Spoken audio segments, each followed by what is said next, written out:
الحمد للہ رب العالمین والصلاة والسلام علی اشرف المرسلین نبینا محمد وعلی آلہ وصحبہ اجمعین ومن تبعہم بإحسان الی یوم الدین اما بعد فاعوذ باللہ السمیع العلیم من الشیطان الرجیم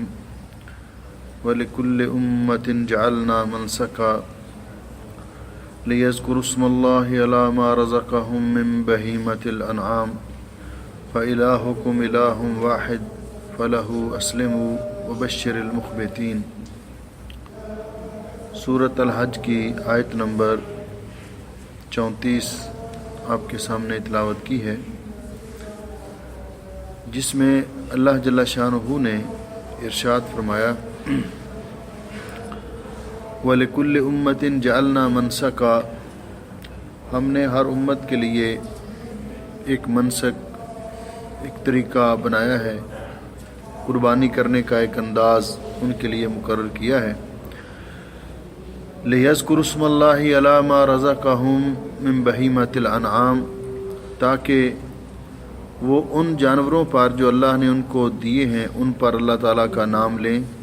اللہ کا نام لے کر ان کو ذبح کریں۔ فَإِلَٰهُكُمْ إِلَٰهٌ وَاحِدٌ، پس تمہارا الہ اکیلا ہی معبود برحق ہے۔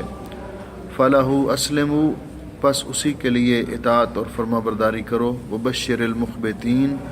اور اللہ تعالیٰ کے سامنے عاجزی کرنے والوں کو خوشخبری دیجیے، اللہ تعالیٰ کے سامنے کی اطاعت اور فرما برداری کرنے والوں کو بشارت دیجیے۔ گزشتہ درس سے ہم قربانی کے مسائل ذکر کر رہے تھے، اور جس میں میں نے عرض کیا تھا کہ اللہ جل شانہ نے قربانی کرنے کے آداب بھی ہمیں بتائے، اور ان آداب میں سے ایک ادب یہ ہے کہ جس طرح 30ویں پارے میں اللہ رب العزت نے فرمایا فَصَلِّ لِرَبِّكَ وَانْحَرْ، پس نماز پڑھیے اپنے رب کے لیے اور قربانی کیجیے۔ یعنی جس طرح نماز اللہ کی عبادت ہے یہ بھی اللہ ہی کے لیے، اور قربانی بھی اللہ کی عبادت ہے یہ بھی صرف اللہ ہی کے لیے۔ اور دوسری جگہ اللہ رب العزت نے ارشاد فرمایا قُلْ إِنَّ صَلَاتِي وَنُسُكِي وَمَحْيَايَ وَمَمَاتِي لِلَّهِ رَبِّ الْعَالَمِينَ، فرما دیجئے کہ بے شک میری نماز، میری قربانی، میرا جینا اور میرا مرنا اللہ رب العالمین کے لیے ہے۔ اور اس کے ساتھ ساتھ میں نے یہ بھی ذکر کیا تھا کہ اللہ رب العزت نے ان جانوروں کو حرام قرار دیا ہے جو غیر اللہ کے نام پر ذبح کیے جائیں، اور نبی اکرم صلی اللہ علیہ وسلم نے فرمایا کہ لعن اللہ من ذبح لغیر اللہ، اس شخص پر اللہ کی لعنت جو اللہ کے علاوہ کسی اور کے نام پر جانور ذبح کرتا ہے۔ جس کا خلاصہ یہ تھا کہ قربانی بھی عبادت ہے، جس طرح باقی عبادات صرف اللہ کے لیے، اسی طرح قربانی بھی صرف اللہ کے لیے۔ اور پھر اس میں نے یہ ذکر کیا تھا کہ قربانی کے جانور ان کا بھی تذکرہ قرآن پاک میں موجود ہے، ان کے بارے میں بھی نص سے یہ ثابت ہے کہ قربانی کے جانور 4 قسم کے ہیں: بکرا اور اس کی مؤنث، دمبا یا چھترا اور اس کی مؤنث، بیل اور گائے، اونٹ اور اونٹنی۔ یہ جانور ہیں جو قربانی کے جانور ہیں، اور انہی جانوروں کی قربانی کرنی چاہیے، کیونکہ رسول اکرم صلی اللہ علیہ وسلم نے بھی عملی طور پر انہی جانوروں کی قربانی کی، اور آپ کے دور میں انہی جانوروں کی قربانی دی جاتی تھی۔ اس کے بعد پھر ہم نے قربانی کے جانوروں کی عمر کا تذکرہ کیا کہ قربانی کے جانوروں کی عمر رسول اکرم صلی اللہ علیہ وسلم نے فرمایا کہ لا تذبحوا الا مسنہ، قربانی میں 2 دانتہ جانور ذبح کرو، اس سے کم عمر کا نہ ہو۔ اور مسلم شریف کی روایت میں الا ان یعصر علیکم، الا کہ آپ کو اس عمر کا جانور نہ ملے تو پھر فتذبحوا جذعۃ من الضان، تو پھر بھیڑ کا بکرا، دمبا یا چھترا، یہ ایک جزع جو 1 سال کا ہوتا ہے، یہ 1 سال کا بھی میسر آ جائے اور موٹا تازہ ہو تو یہ بھی آپ قربانی میں ذبح کر سکتے ہیں، اس سے کم عمر کا نہیں۔ وہ 2 دانتہ نہ بھی ہو، سال کا پورا ہو جائے اور اس کے 2 دانت نہ بھی ٹوٹیں تو اس کو بھی ذبح کیا جا سکتا ہے،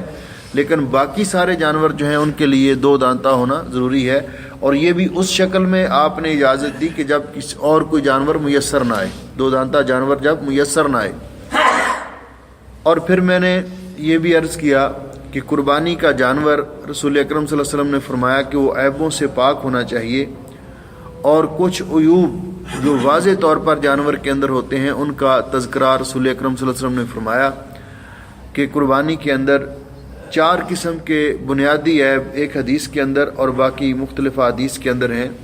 کہ وہ جانور آنکھ سے بہنگا نہ ہو، واضح طور پر وہ مریض نہ ہو،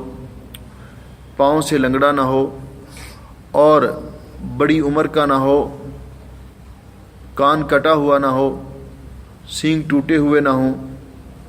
تو اس طرح کا جانور جو بے عیب جانور ہے، وہ جانور موٹا تازہ اور صحت مند، وہ قربانی کے لیے رسول اکرم صلی اللہ علیہ وسلم نے فرمایا کہ ایسا جانور ذبح کیا جائے۔ اور پھر ایک جانور جو چھوٹا جانور ہے، اس کے بارے میں ہم نے ذکر کیا کہ رسول اکرم صلی اللہ علیہ وسلم نے صحابی سے کہا کہ شاۃ واحدہ تجزی عنک وعن اہل بیتک، ایک بکری کافی ہے، آپ کی کفایت کرے گی آپ کی طرف سے بھی اور آپ کے گھر والوں کی طرف سے بھی۔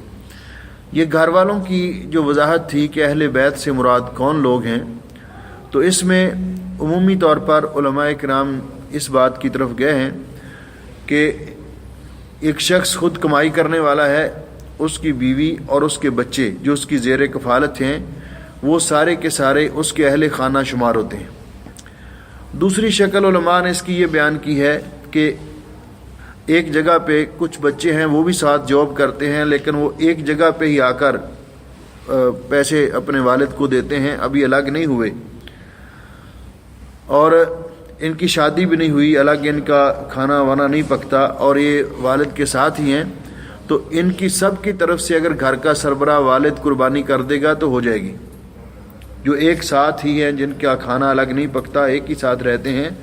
تو ان کی طرف سے ان کا والد اگر قربانی کر دے گا تو سب کی طرف سے ہو جائے گی۔ لیکن جب یہ الگ ہو جائیں گے یا پھر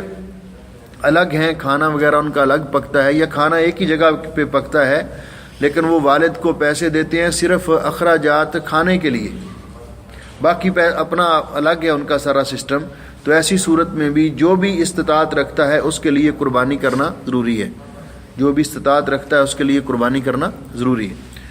اس کے بعد میں نے عرض کیا تھا کہ قربانی کے جانور ان کے میں مثلا گائے ہے تو اس کے اندر 7 حصے دار شریک ہو سکتے ہیں، اونٹ کے اندر بھی 7 حصے دار شریک ہو سکتے ہیں۔ قربانی کے جانور کی کوئی چیز بھی بیچ کر اپنے استعمال میں لانا جائز نہیں ہے، قربانی کے جانور کی کوئی چیز بھی بیچ کر استعمال میں لانا جائز نہیں۔ پھر یہ قربانی کے جانور ان کو ذبح کرنے کا وقت، کہ جو جانور قربانی کے لیے ہو اس کو ذبح کیا جائے گا عید نماز کے بعد، نماز عید کے بعد، جو اس سے پہلے ذبح ہوگی وہ قربانی شمار نہیں ہوگی۔ اور یہ وقت جو ہے قربانی ذبح کرنے کے ایام، یہ 4 دن ہیں، جس طرح رسول اکرم صلی اللہ علیہ وسلم نے فرمایا کہ کلو ایام تشریق ذبح،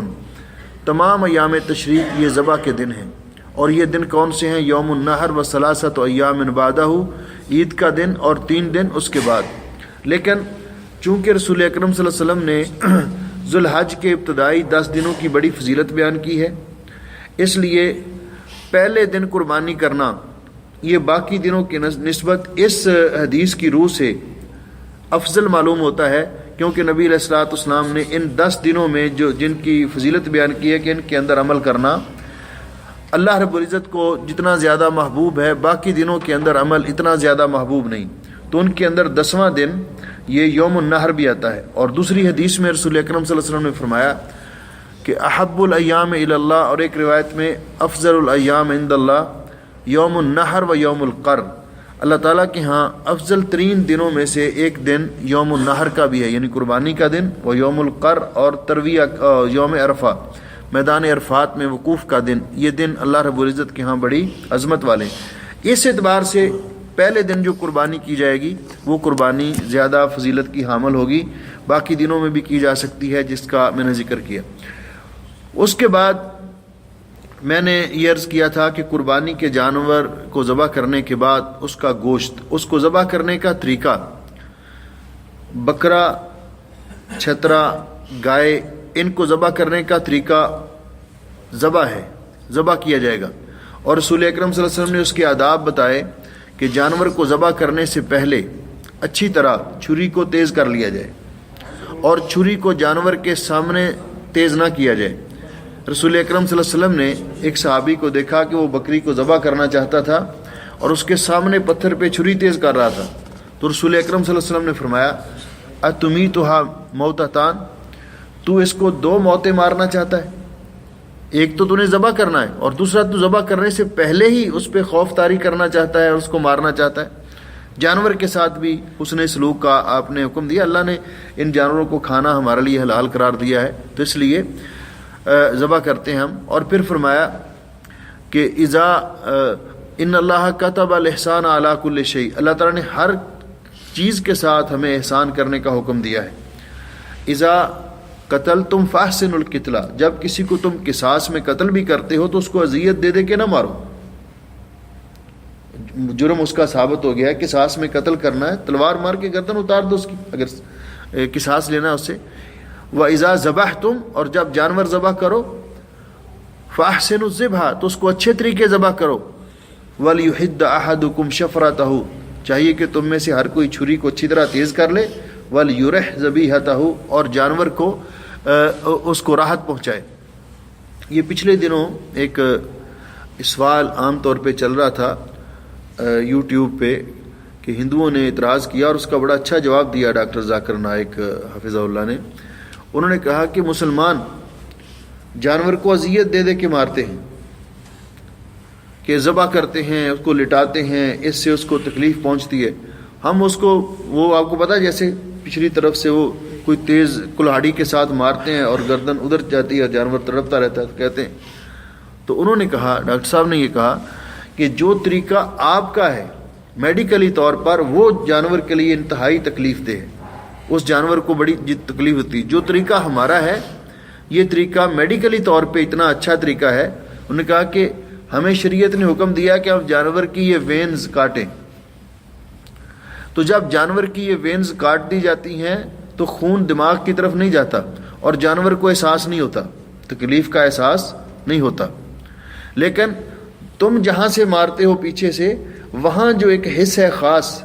وہاں تو اگر عام طور پر بھی چوٹ لگے تو انسان کی جان نکل جاتی ہے، اس کو اتنی تکلیف ہوتی ہے.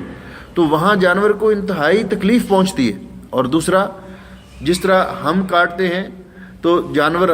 حرکت کرتا ہے اور جو خون ہوتا ہے فاسد، انسان کے لیے مضر صحت خون ہوتا ہے، وہ نکل جاتا ہے. جس طرح وہ کاٹتے ہیں اس طرح وہ خون نہیں نکلتا، وہ خون نہیں نکلتا. تو رسول اکرم صلی اللہ علیہ وسلم نے جو ہمیں ذبح کرنے کا طریقہ بتایا کہ جانور کو لٹایا جائے، جانور کو لٹایا جائے کس پہلو پر؟ لیفٹ سائڈ پہ، بائیں پہلو پر. آپ بائیں پہلو پر جانور کو لٹا کر قبلہ رخ جس طرح آپ لٹاتے ہیں، تو اس جانور کا سر آپ کے ہاتھ میں ہوگا، بائیں ہاتھ میں، اور اس کا دھڑ آپ کی رائٹ سائڈ پہ ہوگا.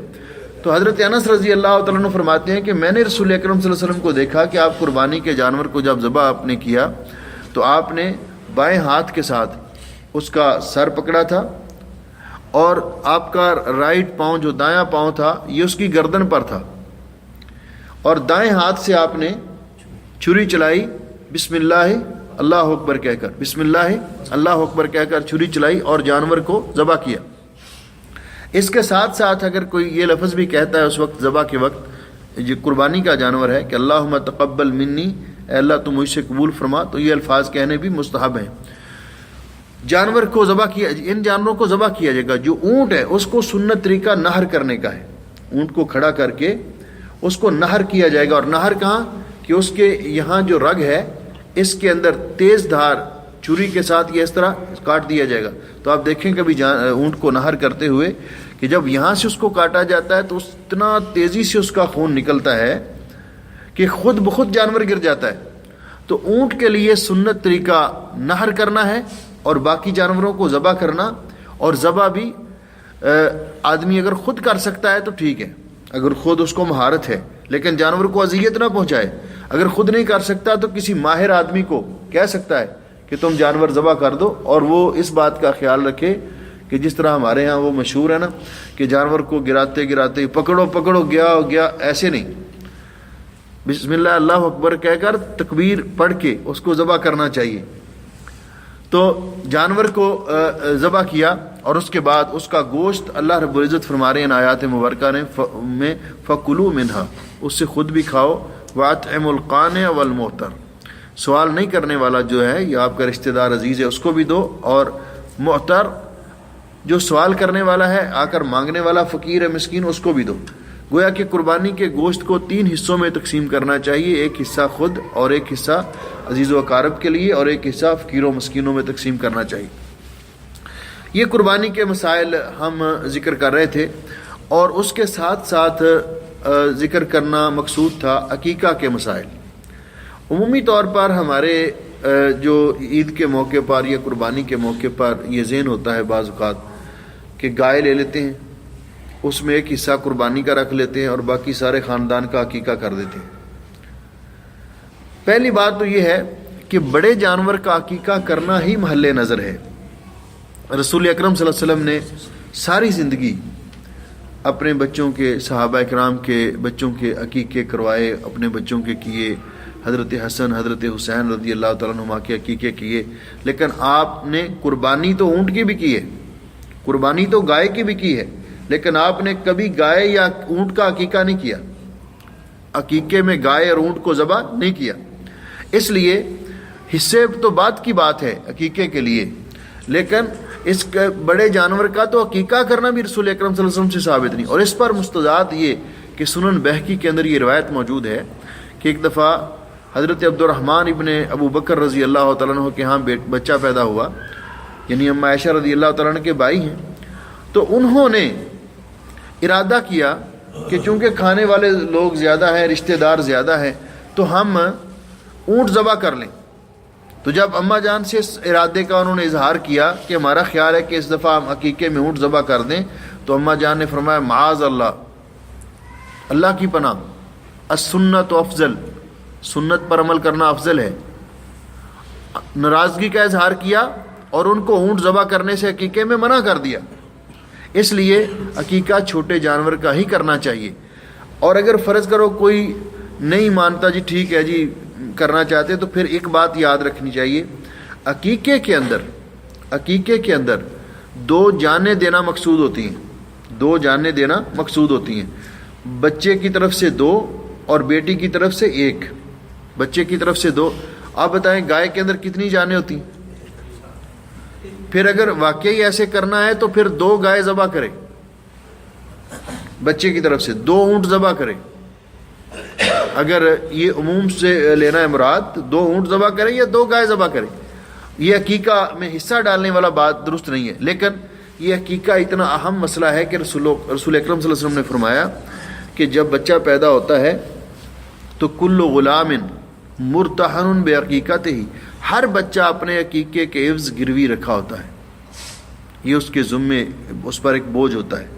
والدین کا حق ہے کہ یہ بوجھ اپنے بچوں سے اتاریں۔ اس کا معنی کیا ہے کہ بچہ گروی رکھا ہوتا ہے عقیقے کے عوض؟ تو اس کا محدثین نے یہ مفہوم بیان کیا کہ گروی رکھنے کا معنی یہ ہے کہ عام طور پر اولاد کوئی بھی نیکی کرے تو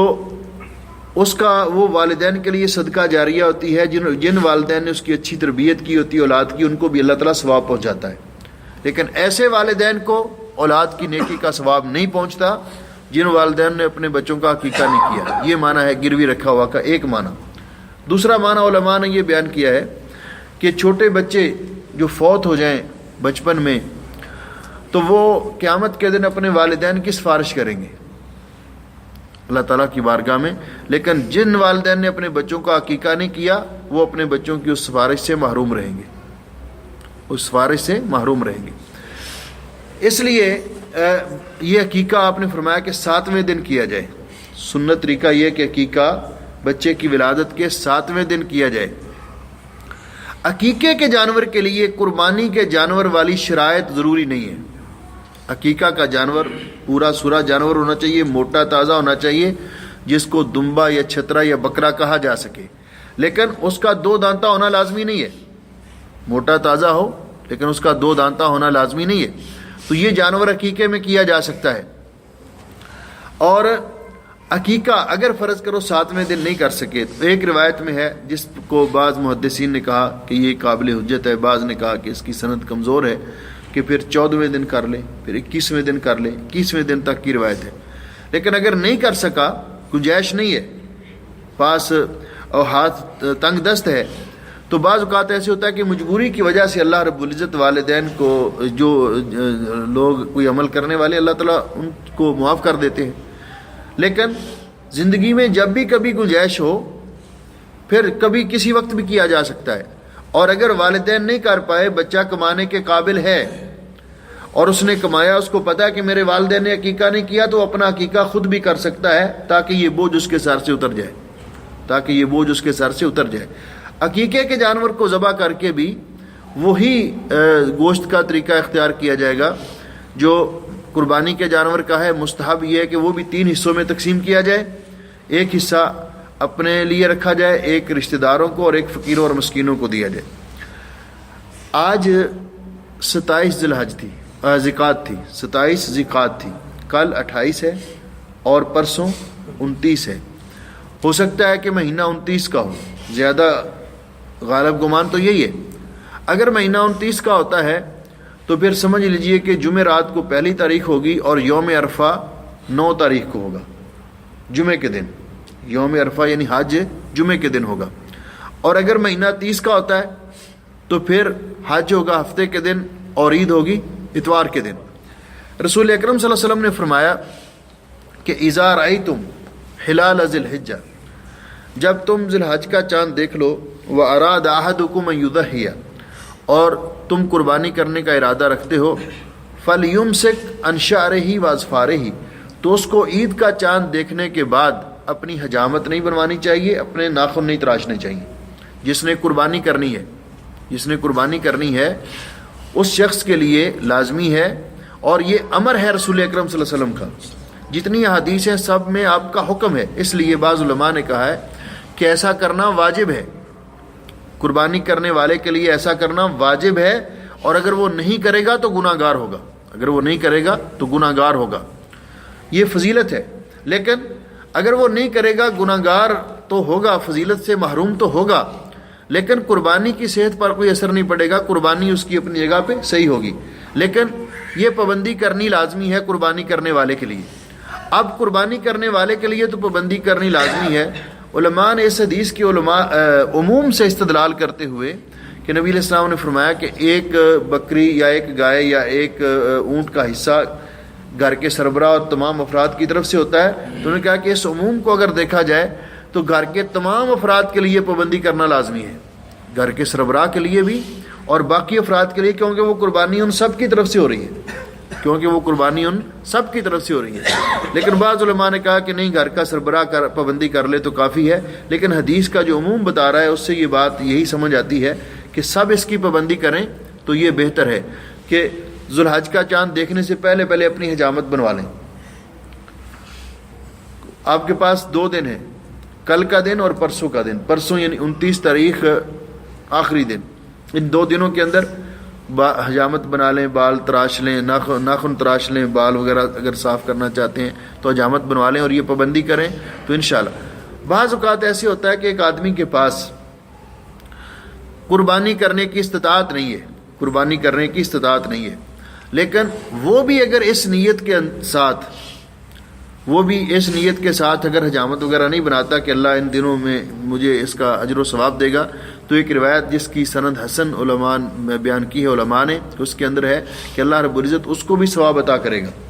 اس کو بھی ثواب عطا کرے گا اگر کسی کے پاس قربانی دینے کی گنجائش نہیں ہے، لیکن وہ ان دنوں پابندی کر لیتا ہے، اپنے بال وغیرہ نہیں اتارتا، اور جو نبی علیہ السلام نے فرمایا۔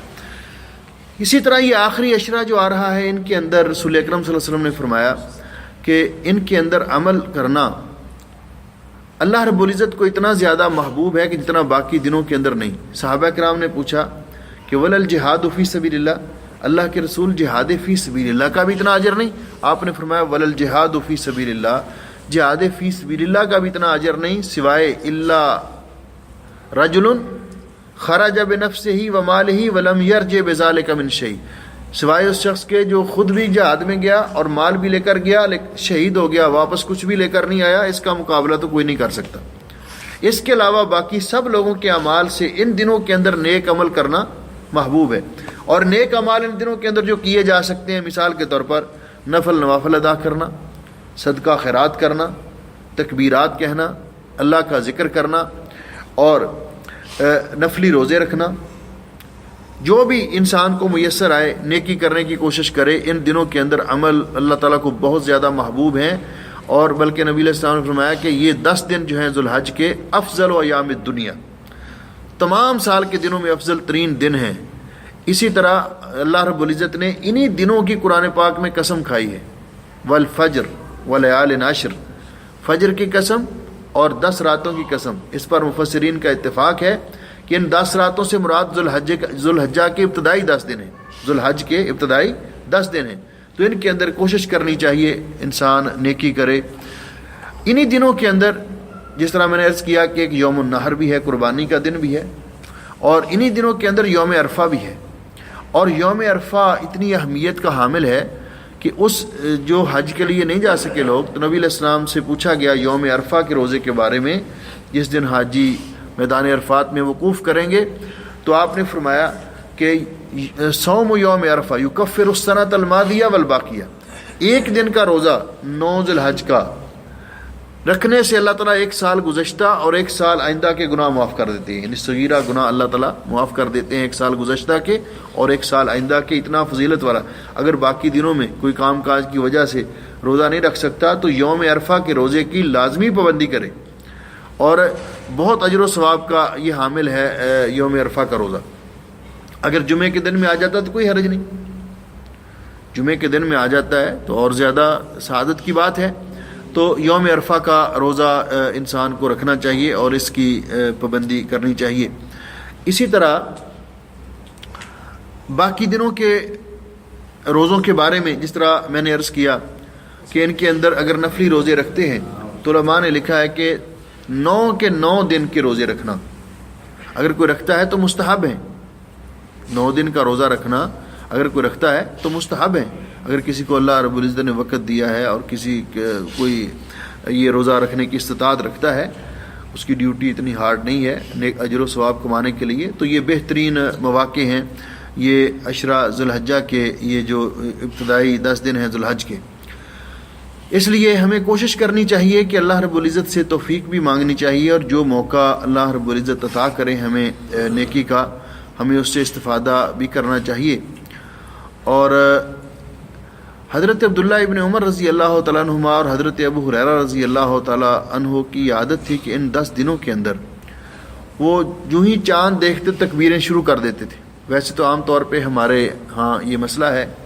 کہ 9 ذی الحج کو یوم عرفہ کو عمومی طور پہ تکبیریں شروع کی جاتی ہیں اور 13 ذی الحج کی شام تک کہی جاتی ہیں تکبیریں، لیکن وہ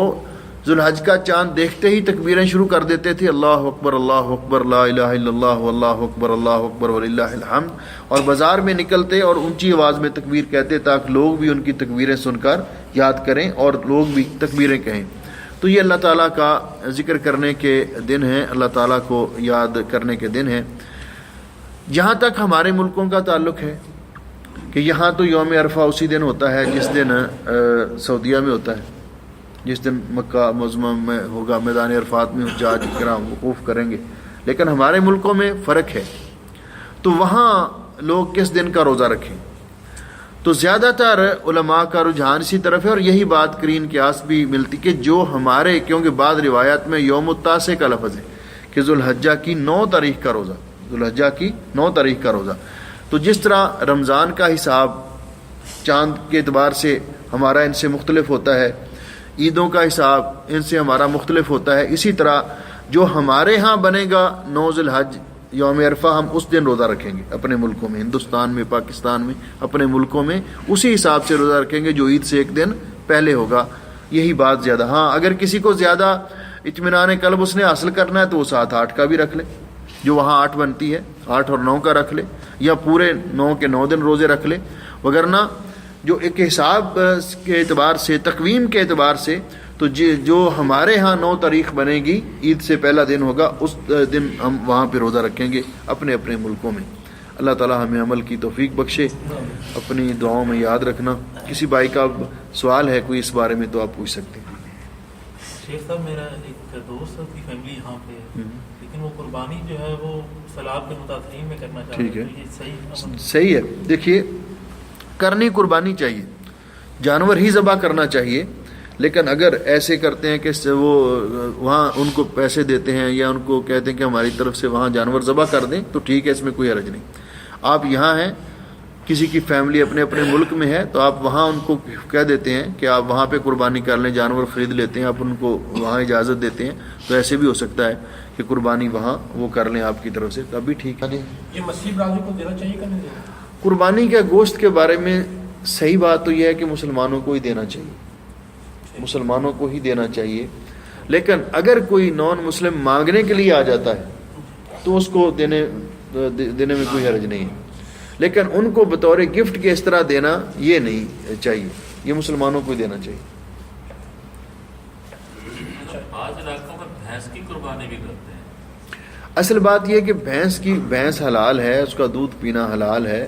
گوشت اس کا بڑا اچھا ہوتا ہے، اور لیکن قربانی کے بارے میں اس کے بارے میں کوئی ثبوت نہیں ہے۔ جو لوگ کہتے ہیں کہ بھینس بھی گائے کی طرح ہے، بھینس بھی گائے کی طرح ہے، تو اصل بات یہ ہے کہ طرح ہونا جو ہے نا، یہ دلیل کافی نہیں، کیونکہ ہرن بھی بکرے کی طرح ہے، ہرن بھی بکرے کی طرح ہے، تو اس کی قربانی کوئی نہیں کرتا۔ اس لیے بہتر طریقہ وہی ہے کہ وہ وہیں تک رہا جائے جو نس سے جو جانور ثابت ہیں۔ ہاں، اللہ کی ایسی شکل بن جاتی ہے بعض اوقات کہ ہمارے جو انڈین ساتھی ہیں وہ کہتے ہیں کہ ہمارے ہاں گائے کی قربانی پر تو یہ قتل و غارت شروع ہو جاتی ہے اور بڑا مشکل پیش آتی ہے، اور بعض اوقات بکرے کی قربانی کرنے کی انسان کے پاس استطاعت نہیں ہے، تو پھر کیا کرے؟ تو ایسی شکل میں وہاں کے کچھ علماء یہ فتویٰ دیتے ہیں کہ اگر وہ بھینس کی قربانی فتنے سے بچنے کے لیے کر لیں تو اللہ قبول کر لے گا، وگرنہ عمومی طور پر اس کی کوئی دلیل نہیں ہے۔ تو میرا خیال ہے کہ میں یہ آپ کو یہ کہوں گا، اگر اس طرح کسی نے کروانی ہے تو پھر جہاں زیادہ ضرورت ہے نا اپنے ملک میں، جہاں سیلاب کی وجہ سے خاصی پریشانی ہے، تو اس کو ترجیح دیں، اور جو شیخ صاحب کو دینا چاہتے ہیں وہ بھی دیں۔